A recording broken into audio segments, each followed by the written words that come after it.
I'm joined by Derek Banga, who is an image consultant with the Public Image Inc. He tells me that he is the guy to talk to when you want to talk about a public image. Now, Derek, a big night today. Yes. 8 presidential candidates. 8. Yes. No, there are 8. No, there are 8. Tell me, the first thing they do when they walk into the auditorium, they'll be expected, of course, to shake hands.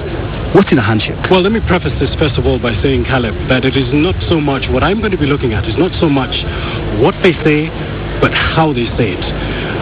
A lot of judging when it comes to formats like this, especially in presidential formats, is really about the non-verbal communication. It's about some of those cues.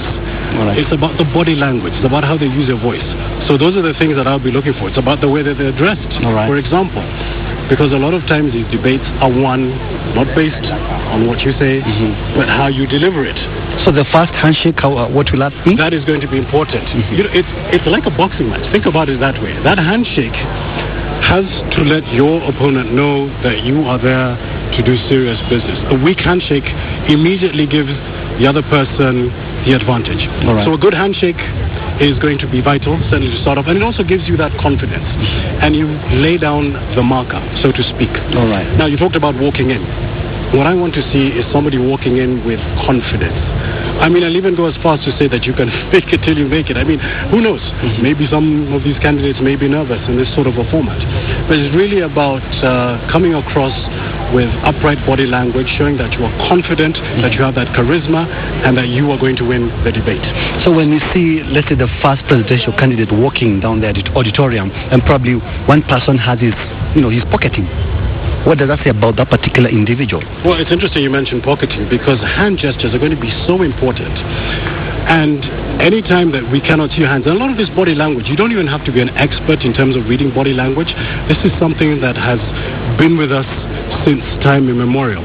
Whether you believe we were running on the plains 100 years ago or we were created by superior being, the way we react to body language. So if a hand is pocketed, for example, anytime we don't see the hands, immediately that is something that is not positive. Seeing the hands shows that you're coming, that you have approachability, that you have likability, that you have believability. So I'd be looking certainly to, in terms of something like that, I want to be able to see their hands, and I want to be able to see their hands actually during the whole debate. And putting them in the pocket will hide them. Let's talk about dressing, and of course we have to start with the lady among the men, Martha Karua. What kind of dressing do you think she should, put on tonight? Because it's a very big, date for her and to the Kenyans. It is. Now, I have obviously not been part of her communications team, but I think what Martha needs to come across certainly today is we want to see a softer side of her. And this can be directly translated into what she's wearing. So I wouldn't want her to necessarily power dress. And when I talk about power dressing, I'm talking about colors like red, colors like orange, predominantly those colors. I would like to see softer hues. So I'm looking for more blues, I'm looking for more greens. She may even go the traditional route, and wear something that's, more Kenyan. But I'm looking for her dressing to give a softer image. Even in terms of her hairstyle, even in terms of her makeup. I can't believe I'm talking about this. But I want a softer image, because really 55% of how we're going to judge these people is simply based on the non-verbal cues, and that includes their image.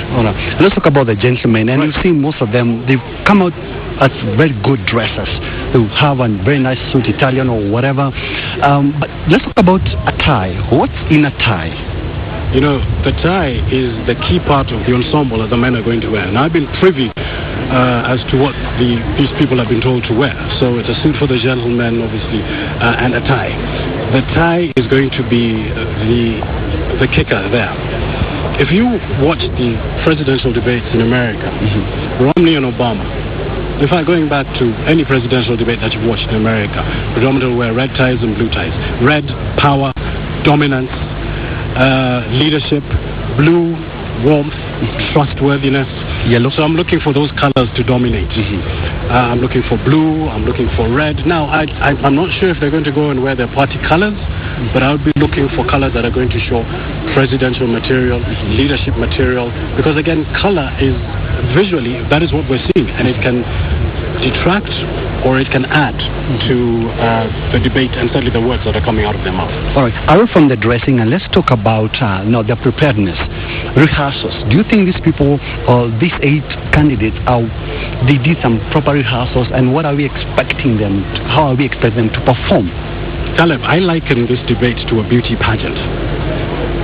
The key to any public performance, and especially one like this, which is so important, as you said, 40 million plus Kenyans, this is an opportunity for us to hear them away from the rallies, and I would hope that all the candidates have spent enough time to prepare. Nobody ever comes out of a debate saying, I prepared too much.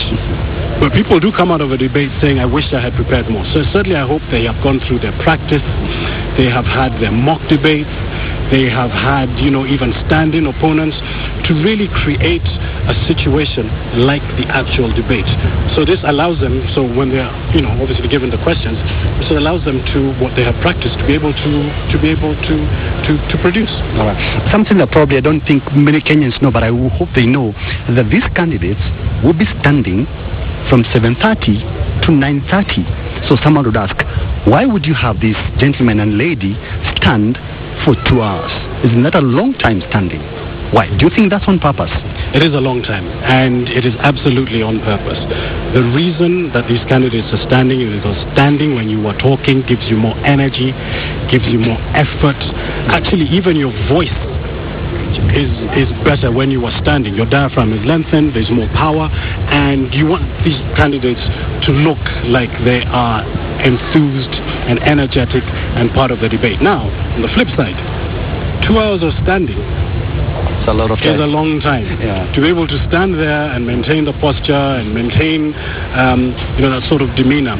So we are also going to be watching to see if these candidates have the energy, Caleb, to go through 2 hours of debate. And again, those are the qualities that we're looking for, that sort of vigor in a presidential leader. Now, certain candidates may have the advantage over others, but it'll be interesting to watch.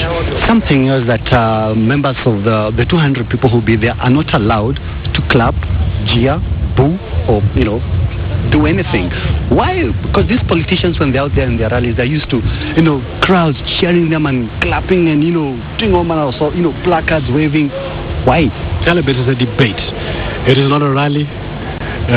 So a debate like this, we want to be able to hear all the candidates articulate the very important issues. We want to be able to judge all the candidates on their merits. And if a candidate has their support team somewhere in the corner cheering them or booing another opponent, it just takes away from the whole atmosphere. And this is standard for all presidential debates. We can certainly do cheer and clap at home, but in that hall we want absolute silence. We want to be able to hear these candidates and listen to them and watch them and again judge them based on an even playing field. All right. If you got a bit international and if you watched the first debate between Mitt Romney and Barack Obama, pundits were saying that Mitt Romney came out better than Barack Obama, because probably Barack Obama went into the debate thinking, I'm the incumbent, so hey, this is mine, I don't need to prepare so much. But in the second round, his performance was stellar. Yeah. And we saw that. Anybody who watched that debate saw that Obama was lethargic. He was certainly not at his best, and even he made fun of it himself. And that was certainly lack of preparation and lack of practice, which he quickly remedied in the second and third debates. These debates, to me, Caleb, are so important because there is a large section, as you know, of undecided voters. And this is an opportunity for people now to make up their mind, and especially in a close and tight election like the one we're having. So certainly I hope that the candidates have practiced, that they have prepared, and by the way, debates are usually won in the first 30 minutes. All right. So the first 30 minutes, I'm looking to hear the main key points. I'm looking to hear what your vision is for Kenya. And in fact, if you look at the timing, so the debate starts at 7:30, we'll probably end at 9:30. Because our punchlines. Exactly. And so they're looking for these things early on in the debates. Debates are usually won at the beginning. They can be lost at any time. Right. But I'm looking for these candidates to hit the ground running, to come out guns blazing. I don't know what other metaphors I could use, but really it's important that they start well and that they end well. Do you think, given our Kenyan culture, this debate is going to sway a couple of the undecided voters. Are we going to watch it and just focus on, quote unquote, our preferred presidential candidate and probably not give a listening ear to the opponent? Do you think that is going to shape, is going to change it? It's the first in Kenya's history. Listen, I'm under no illusions that there are people who are going to vote for their man or woman regardless of their performance over these debates. But like you said, there is a huge swathe of undecided voters who may or may not be able to tip the balance of this close election.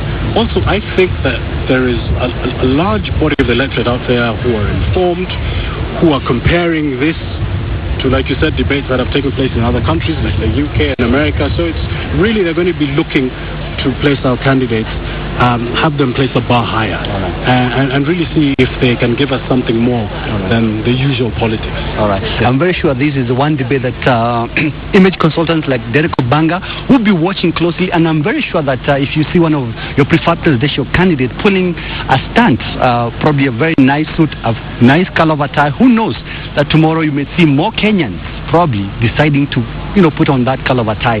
All right, and right now let me hand you back to Richard Kagoe, who is live here at the Aga Khan Walk, continuing with the debate countdown to the presidential debate 2013. Over Kagoe. Well, thank you very much, Caleb Karoga, speaking to Derrek Bbanga, a public image consultant with Public Image.